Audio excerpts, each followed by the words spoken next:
আজকে আমরা আলোচনা করব ডে 10 এট দ্য এয়ারপোর্ট, অর্থাৎ এয়ারপোর্টে আমরা যে সকল শব্দ আমরা ব্যবহার করে থাকি ইংরেজিতে সেই সকল শব্দ আমরা শিখব।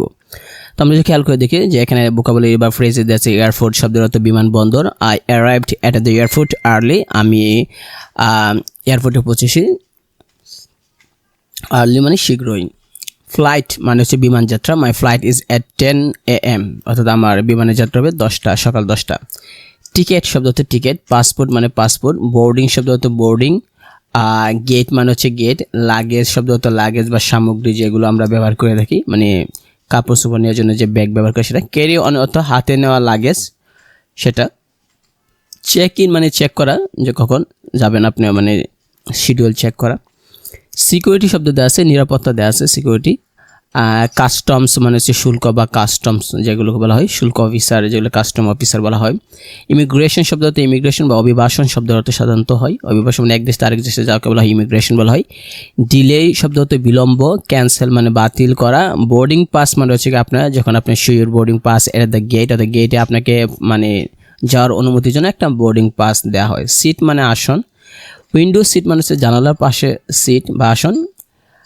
আইল সিট দেওয়া আছে, মানে আইল সিট মানে হচ্ছে পথের পাশে আসন যেটা বলা হয়। ডিপার্চার শব্দ হচ্ছে প্রস্থান, অর্থাৎ ছেড়ে যাওয়া সেটাকে বলা হয় ডিপার্চার। কখন ছাড়বে প্লেন সেটা বলা হয়। The departure is on time, অর্থাৎ ছেড়ে যাওয়ার সময় হয়েছে।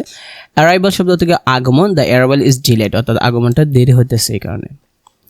এই যে শব্দগুলো সাধারণত আমরা এয়ারপোর্টে আমরা ব্যবহার করে থাকি, এই শব্দগুলো আমরা শিখবো। নিচে একটা ডায়লগ যদি আমরা খেয়াল করে দেখে দেয়, প্যাসেঞ্জার বলতেছে excuse me where is gate 5, বলতেছে যে মাফ করবেন যে গেট 5 কোথায়, মানে 5 নম্বর গেটটা কোন দিকে। এয়ারপোর্টে স্টাফ বলতেছে it's near the security check, যে এটা হচ্ছে সিকিউরিটি চেকের কাছাকাছি। প্যাসেঞ্জার বলছে থ্যাংক ইউ, এয়ারপোর্ট স্টাফ বলছে ইউ আর ওয়েলকাম। ডায়লগ 2 দেওয়া আছে যে প্যাসেঞ্জার বলছে I would like to check in 2 baggage, যে বলতেছে যে আমি 2টা ব্যাগ মানে চেক রাখার জন্য বলতেছে কি। তো চেক ইন অফিসার বলছে sure, may I see your passport and ticket, আমি কি আপনার পাসপোর্ট এবং টিকিট দেখতে পারি। প্যাসেঞ্জার বলছে হিয়ার দে আর, যে হ্যাঁ যে এখানে দেখেন। চেক ইন অফিসার বলছে thank you, your boarding pass is ready, যে আপনার বোর্ডিং পাস রেডি হয়ে আছে, প্রস্তুত হয়ে আছে। তো আমরা নিচের দিকে যদি দেখি আমরা, তাহলে interactive exercise 1 fill in the blanks দেওয়া আছে। 1 নম্বর বলছে I need a dash for my flight, I need a ticket for my flight. এখানে পাসপোর্ট হবে না, যে ফ্লাইট করার জন্য অর্থাৎ বিমানে ভ্রমণ করার জন্য আমার টিকিট দরকার। পাসপোর্ট তো আমার আগেই লাগবে, কারণ আমার অনুমতি নেওয়ার জন্য যে আমার বাইরে যাওয়ার জন্য পাসপোর্ট লাগবে, কিন্তু ফ্লাইটের জন্য আমার দরকার টিকিট দরকার। বোর্ডিং স্টার্টস এট, অর্থাৎ কয়টার সময় আপনার মানে বোর্ডিং মানে পাসিং করবে, 9:30 দিতে পারেন, 10টা PM, এটা যে কোনো একটা টাইম দিলে হবে। Show your dash at security, show your boarding pass, আপনার বোর্ডিং পাস দেখাবেন at security. My luggage is 12A নাকি মাই সিট, এটা হবে মাই সিট ইজ 12A, অর্থাৎ 12A সিট নাম্বার, যেটা হবে my seat. The flight is delayed by 1 hour, অর্থাৎ আমার ফ্লাইটটা 1 ঘন্টা দেরি হয়েছে। ক্যান্সেল দিলে হবে না, যে 1 ঘন্টার জন্য ক্যান্সেল, 1 ঘন্টা দ্বারা ক্যান্সেল হয়েছে, এটা হবে না। The flight is delayed by 1 hour, 1 ঘন্টা দেরি হবে। এক্সারসাইজ 2 দেওয়া আছে এখানে, যে ফ্লাইট শব্দ অর্থ কি, পাসপোর্ট, লাগেজ, গেট এবং বোর্ডিং পাস অর্থ কি।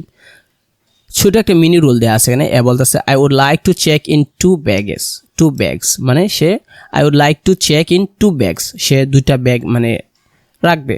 তো বি বলতেছে sure, may I see your passport and ticket, যে আমি আপনার পাসপোর্ট অ্যান্ড টিকিটটা দেখতে পারি। হিয়ার দে আর, বলছে এই যে দেখেন। বি বলছে thank you, your boarding pass is ready, যে ঠিক আছে ধন্যবাদ, আপনার বোর্ডিং পাসিং যে কার্ড এটা রেডি হয়ে আছে, আপনি এখন ঢুকতে পারেন। তো এই হলো বিষয়, যে আমরা ডে 10-এ যে শব্দগুলো আছে অ্যাট দ্য এয়ারপোর্টে, এই শব্দগুলো আমরা শিখব।